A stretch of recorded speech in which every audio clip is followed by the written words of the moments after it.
Alright guys, welcome back to Formula 1 news ahead of the US Grand Prix at the Circuit of the Americas. Lots of big updates, including Charles Leclerc's 5-place grid penalty to come, and with a major upgrade it seems for Mercedes this weekend. Toto Wolff has also stated that this is not the end this season of Mercedes dominance, but merely an interruption, as they believe they put all the pieces of the puzzle together for next year's car. Very much enjoyed your thoughts in the comment section below. Hit the like button if you enjoy. Subscribe if you're new as always, I'd greatly appreciate it. It really helps out the channel. Lots to talk about today. Firstly, this from none other than Nicholas Latifi, baby. Apparently, he's going to be driving an IndyCar next season, following other Formula 1 drivers Marcus Ericsson, Romain Grosjean to the IndyCar side. Exciting stuff, especially because he has got some talented teammate Chip Ganassi, might be driving alongside Alex Palou, Scott Dixon, I think 6-time IndyCar champ, and then Marcus Ericsson himself, who won the Indy 500 this year. So yeah, Latifi apparently is going to be in IndyCar next season. Really cool stuff. Looking forward to seeing how it goes for him, but that is seemingly GoTV's next step after Formula 1. Let's talk Ferrari quickly, because you guys may well remember when I talked about this quote from Mattia Binotto when he stated they can just win 10 races to the end of the season. Since then, Red Bull have won every single race, so it hasn't exactly gone to plan for Ferrari, but apparently they're bringing a new reliability change to their power unit, at least for Charles Leclerc in Austin, with associated with that a 5-place grid penalty.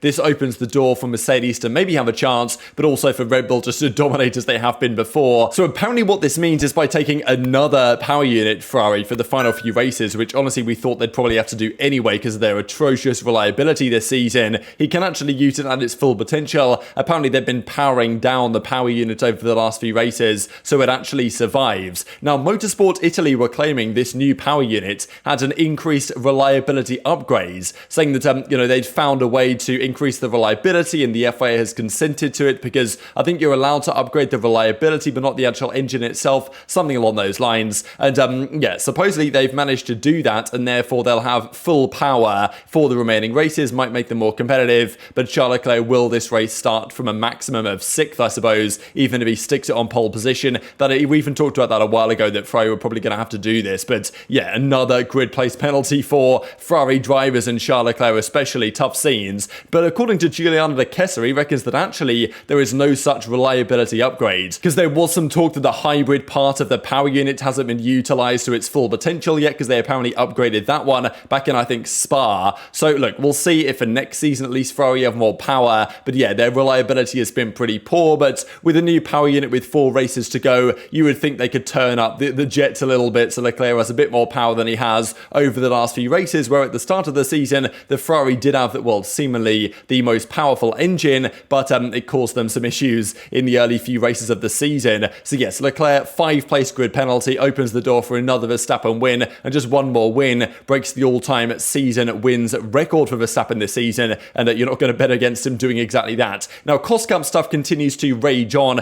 Just to mention this, because we saw just a couple of days ago Red Bull confirming no more upgrades they're going to do this season. Like, that's it, the Red Bull are done. Now, it makes sense, right? They've won everything so far, they don't need to spend any more. But some have theorized, okay, could they be saying, like, guys, we've got to shut it off, no more upgrades, because they could be getting close to the cap again? Because this is the question that they have with the FIA over Adrian Newey's employment status. We talked about this a few days ago, that they've contracted him out despite the fact he's the chief technical officer of Red Bull Racing, so therefore they thought that his budget or his salary doesn't count for the cost cap, whereas like the FIA is saying, well, it does because he's an employee, this type of stuff. So Red Bull, if they did that last year, and that's one of the chief reasons why they're over the cap, and they probably thought that was fine and have done it again this year, then all of a sudden people are going to raise questions and say, hang on a second, could Red Bull be over 2 years in a row? So I wonder whether that's part of the reason why they've literally just cut off all development, and they've said, yeah, nothing else is happening, like that's job done, because they don't want to make sure they ever spend 2 years in a row, right? So I'm sure they're going to do everything they can to prevent that happening. But one just to think about for sure, because yeah, the FIA dropped the bombshell about Red Bull overspending and have literally said nothing since then. So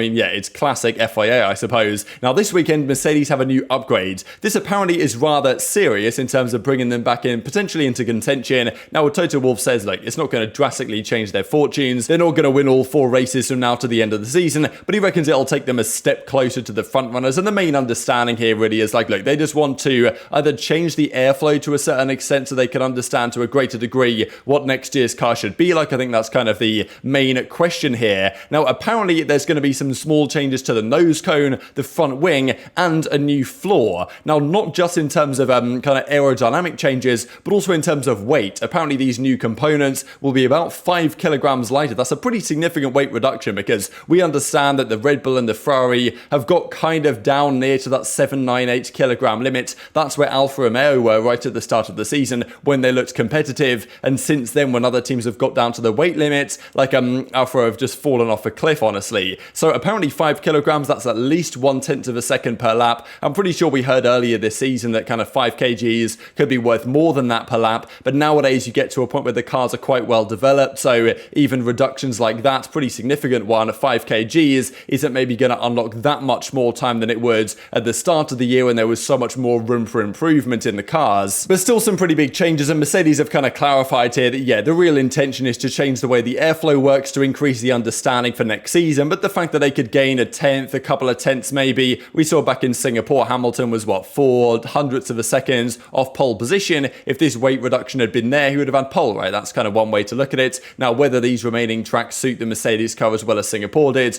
only will, time will only tell whether they will get a chance to stick it on pole again as Russell did back in Hungary. And of course, like Hamilton's talking about trying to get back in the fight for next season. But some mixed messages really coming out of the Mercedes camp on their optimism for next season, because we saw just yesterday Toto Wolff said, yeah, we understand what's going on. We've made a bit of a discovery in terms of what we're going to do with our car going forwards. But he was like, yeah, look, Red Bull are still going to be favourites. I can't guarantee you that we're going to be in title contention, this type of stuff. But now today, Toto Wolff, talking to a different source, says the following: the puzzle is now complete. The reason we didn't perform as expected this year was because we didn't put the pieces of the puzzle together. Believe me, this is not the end of our dominance. This is just an interruption. I mean, this is quite the nice way to phrase it, to be honest. But yeah, he said, look, we understand what's wrong. We understand what to do to fix it. We are now putting the pieces of the puzzle together in the correct way, and it's only an interruption in the dominance, right? And Toto Wolff has also said recently that he reckons that both Hamilton and George Russell will get titles at some point. He reckons that Hamilton will get another one before Russell does, but he's been talking in relatively optimistic terms that Mercedes will return to the top step of the podium, not just on a race weekends, but also over the course of an entire championship. And as Hamilton even said recently, it's not like the 8-time Constructors' Champions in a row forgot how to build a good car. But look, they got it wrong this year. They readily admit that. But yeah, Toto Wolff is not here saying that he's like, yeah, I don't really know about next year. He's pretty much outright saying that, yeah, we'll be back on top either next year or very shortly in due course. Like, just a brief interruption to Mercedes dominance, right? Whether that's good for Formula One, who knows? But I do think that the only team right now that's really well positioned to challenge Red Bull is probably Mercedes, to be honest. It would be good to see them at least be competitive next year and see if we get a more entertaining title battle, let's say. But Toto Wolff in this quote, not even just saying that they'll be there competitive again in next season or the year after, but like he straight up just says dominance is returning. It's just a matter of when. So, whether he's correct on that, time will tell, of course. And this is the following continuation to the quote. Precisely now we have to find out what we could have done better and take risks. We've always been strong at that type of stuff at Mercedes. So whether that translates, we shall see. And just to say this quickly from Lewis Hamilton, right, saying how he pretty much sacrificed his own results at the start of the season to gain further understanding. He says, so I think we've learned so much through the data. I tested everything on the car, tested every setting you possibly can test on the car 100 times, and I paid the price for it through the first half of the season. But for me, that test was about gaining knowledge for the team so they could tick off every box and say that does work, that doesn't work. I felt like that was really my role. So yes, I'm behind in points, but it's the bigger picture. I hope that our work will impact us better, not only for the remaining races this year, but also for next year, right? So that's why people are saying that, Hamilton's behind Russell in points. But if you look at the kind of the latter half of the season, I think he's outplaced Russell on average in race pace, and certainly in terms of qualifying, what you would really expect from Hamilton over Russell this season. But the first few races when he was on that giddy pig vibe, he wasn't having a great time. And of course, Russell has also done a stellar job this season, but he's effectively saying like, look, just because I'm behind Russell in points doesn't mean I'm not the better driver here. It's because there was a bigger picture at play this season for Mercedes. And look, whether any of this pays off for them next season, time will only tell. But yeah, this weekend, the Circuit of the Americas, definitely an interesting circuit. Takes many inspirations from Spielberg, Silverstone, Suzuka, Hockenheim, and even Istanbul, with the way some of these corners have been designed. Overtaking opportunities will certainly be there, especially with the new cars. And well, it's going to be Charles Leclerc trying to fight his way through the field. And who knows how competitive that Mercedes can be with the new upgrades. And just to mention this as we close out, best Q3 percentage all races amongst active drivers. Unfortunately, it's Valtteri Bottas kind of slipping down the pecking pecking order a bit here at only 79.2% now, but Lando Norris will probably shortly be the third highest Q3 percentage driver on this list out of current drivers, which is really quite something. So, I mean, yeah, I don't know. I just thought that was pretty impressive from Lando, to be honest, but very much intrigued to your thoughts on all this stuff in the comment section below. Hit the like button if you enjoyed, subscribe if you're new, take care, and I'll see you next time.